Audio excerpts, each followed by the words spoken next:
Bem, senhores, manifestou o general com uma frieza a que nunca cheguei a habituar-me totalmente. Como sabem, a Operação Eleazar está em andamento. Parte dos equipamentos, o primeiro carregamento, para sermos exatos, encontra-se há horas neste mesmo lugar. Curtis apontou muito rapidamente com o indicador direito para qualquer coisa que devia estar no exterior no terreno. Mas nem eu nem os meus companheiros conseguimos identificar a coluna.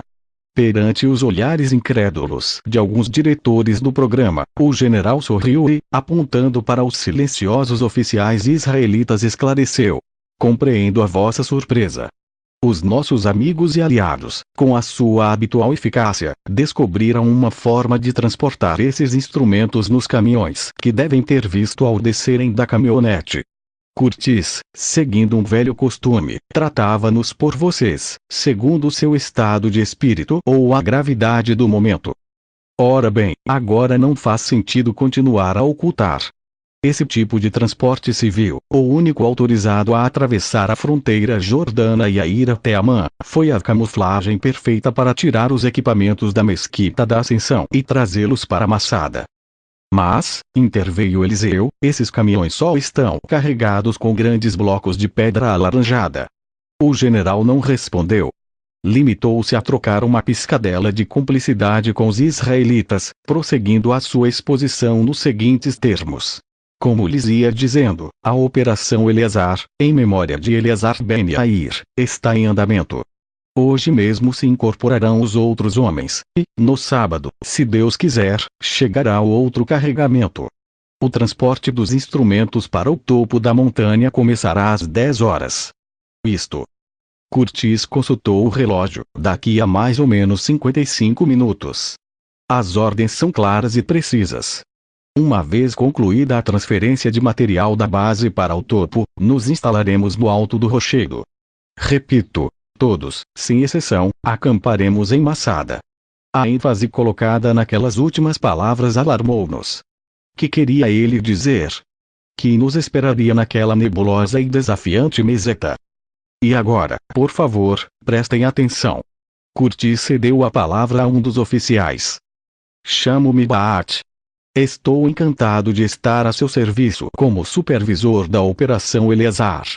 Oficialmente somos mais uma expedição arqueológica, patrocinada e dirigida pela Universidade Hebraica de Jerusalém, pela Sociedade de Exploração da Terra Santa e pelo Departamento de Antiguidades do Governo de Israel.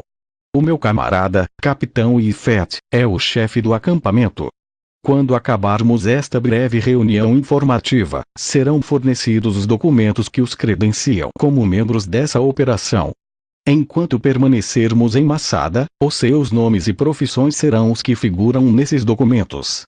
Alguns minutos depois, quando o capitão Ifet distribuiu os falsos bilhetes de identidade, os meus colegas não perceberam de um pormenor que refletia a sutileza dos serviços secretos israelitas. Como ignoravam os pormenores das anteriores expedições arqueológicas a Massada, dirigidas pelo general e arqueólogo Yadin entre 1963 e 1965, os homens do cavalo de Troia não descobriram que pelo menos 34 daquelas filiações e profissões correspondiam a arquitetos, arqueólogos, restauradores, supervisores e pessoal administrativo que, efetivamente, tinham sido membros das expedições dirigidas por Yadin. Os nomes de Baat e Ifet, por exemplo, aparecem nos relatos dessas expedições históricas como supervisor e chefe de acampamento, respectivamente. Imagino que os israelitas não sabiam que eu tinha conhecimento disso. Embora também duvide que isso os preocupasse. Vou lhes mostrar agora o novo local. O suposto Baat, nunca soubemos se era esse o seu verdadeiro apelido, apontou para uma das enormes fotografias aéreas do cume de Massada. Observem que se trata de uma enorme meseta, em forma romboide ou de convés de barco. Mede aproximadamente 633 metros, de norte a sul, e 216, de leste a oeste. Pouco mais da metade norte desta plataforma natural ocupada pelas ruínas dos palácios, armazéns, sinagoga, etc., edificados por Herodes, o Grande, pelos zelotas e pelos monges bizantinos que mais tarde se apoderaram de Massada. O resto, pouco menos da metade sul, não tem quase nenhuma construção. Se situarmos o banho ritual, o acesso a uma cisterna subterrânea, a chamada Lagoa Grande, e, é claro, as ruínas da muralha que cercava todo o cume. O oficial ia indicando na fotografia cada uma dessas relíquias arqueológicas. Pois bem, depois de estudar o terreno e as nossas necessidades, a zona escolhida para a colocação da estação receptora de imagens do satélite Birband foi esta: o sul da meseta. Bhatt dirigiu-se então para junto de um mapa topográfico, o que reproduzia o cume à escala, completando a sua exposição. Notarão que o local de assentamento se parece com um triângulo isósceles quase perfeito. Ali nos movimentaremos. A sua dimensão é mais do que suficiente para os nossos objetivos. 90 metros de base sem de altura. No total, pouco menos de 4.500 metros quadrados, se descontarmos a superfície das ruínas, de que já falei antes. O oficial dedicou mais alguns minutos a diversos aspectos relacionados com a segurança do acampamento Eleazar, e aos que em breve me referirei, passando de imediato às perguntas. Na realidade, as dúvidas dos presentes centravam-se, sobretudo, em assuntos que nada tinham a ver com toda aquela montagem judaica. Por isso, as perguntas foram poucas e simples. No entanto, uma das perguntas, feita por um dos diretores do projeto, era muito importante para os nossos objetivos secretos. Se o cume de Masada continua aberto ao turismo, com que grau de segurança se levará a cabo a Operação Eleazar? O oficial israelita parecia estar à espera desta pergunta. Refletiu-se muito sobre essa questão, explicou.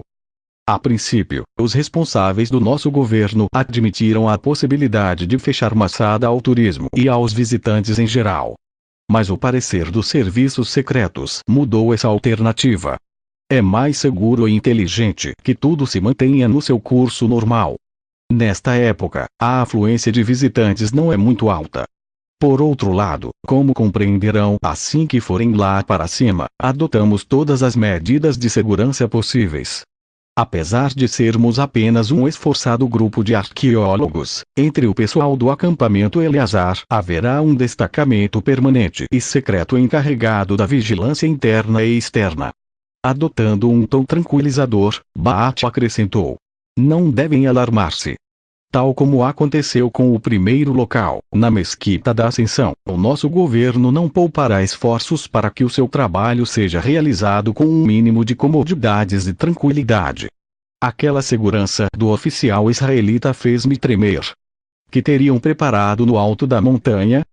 É claro que, concluiu, ao mesmo tempo que Eifet pegava nos bilhetes de identidade, preparando-se para entregá-los assim que o camarada desse por encerradas as informações, durante esses dias, enquanto os containers não estiverem todos no acampamento, Masada permanecerá fechada. Calculamos que no próximo domingo a situação já deve estar normalizada. De acordo com as nossas previsões, o mau tempo reinante favorece-nos.